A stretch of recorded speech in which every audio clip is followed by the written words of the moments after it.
Halo, perkenalkan nama saya Kalus Pratama Istompul.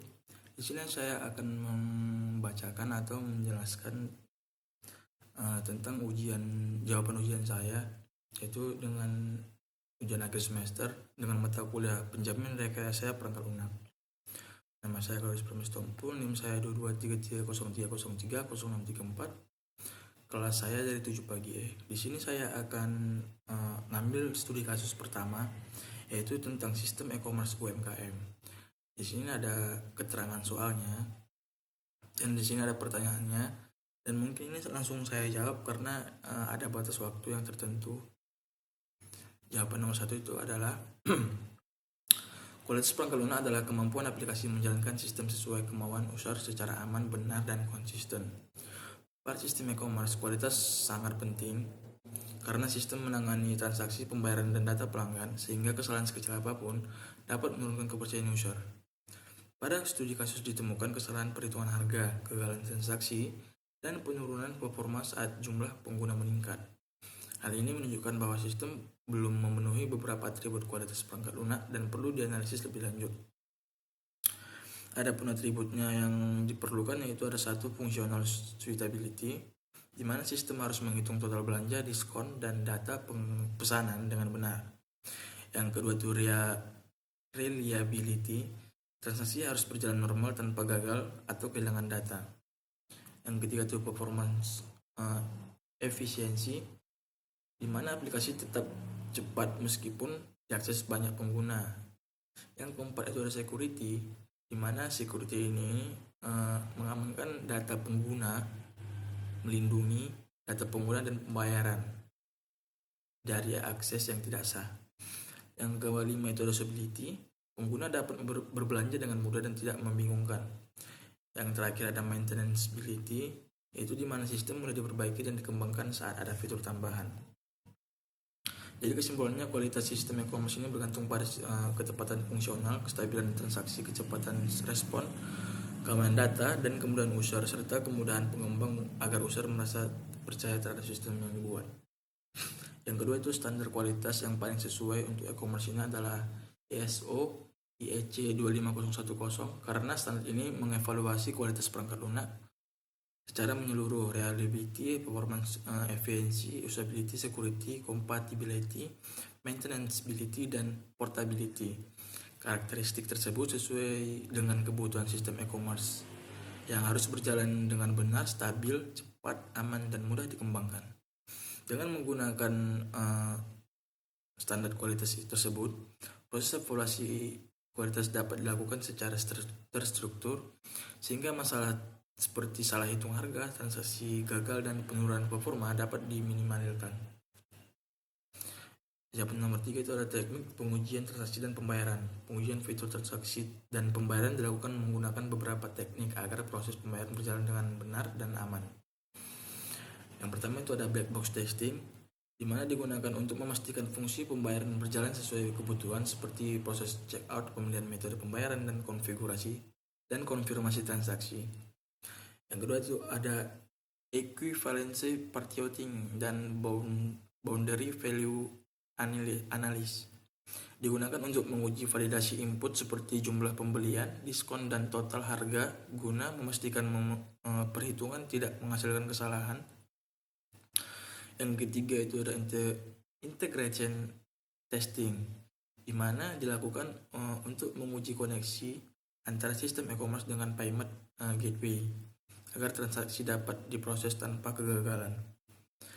Yang terakhir ada security testing, digunakan untuk memastikan data pembayaran terlindungi dan tidak dapat dimanipulasi oleh pihak yang tidak berwenang.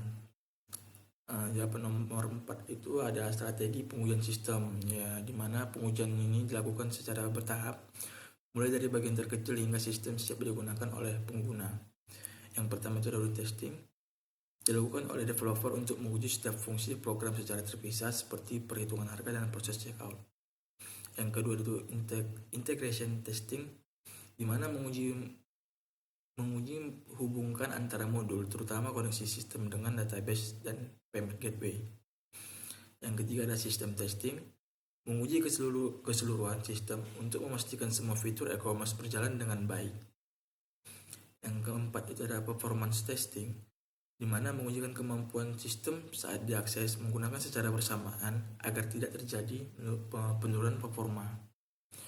Yang kelima itu ada user acceptance testing yang disingkat UAT, yaitu di mana dilakukan oleh pengguna untuk memastikan sistem sudah sesuai kebutuhan sebelum dirilis. Yang kelima itu ada manajemen DevOps. Manajemen DevOps merupakan proses pengolahan kesalahan perangkat lunak mulai dari ditemukan hingga diperbaiki dan ditutup. Proses ini penting untuk memastikan setiap kesalahan pada sistem e-commerce dapat ditangani secara terstruktur secara terstruktur. Alur manajemen DevOps dimulai ketika pengguna atau tester menemukan kesalahan pada sistem, kemudian dibuat laporan bug atau bug report yang berisi deskripsi masalah, langkah reproduktif, dan tingkat keparahan. Selanjutnya, developer melakukan analisis dan perbaikan terhadap bug tersebut. Setelah diperbaiki, tester melakukan pengujian ulang untuk memastikan masalah telah terselesaikan. Jika terjadi kesalahan, maka bug dikembalikan ke developer, sedangkan jika sudah benar, maka status bug ditutup. Kira-kira simulasinya begini. Bug ditemukan oleh user atau tester, kemudian membuat laporan bug, menuju ke analisis dan perbaikan oleh developer. Kalau bugnya udah di testing dan di resetting oleh tester, bug sudah diperbaiki, kalau semisal berhasil, dia bugnya ditutup dan habis.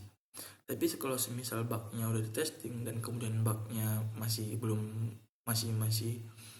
ada, belum selesai, maka bug tersebut dikembalikan ke analisis dan perbaikan developer. Ini untuk link simulasinya. Yang nomor 6 ada audit dan review kualitas. Selama pengembangan sistem e-commerce perlu dilakukan beberapa kegiatan audit dan review untuk memastikan kualitas perangkat lunak tetap terjaga.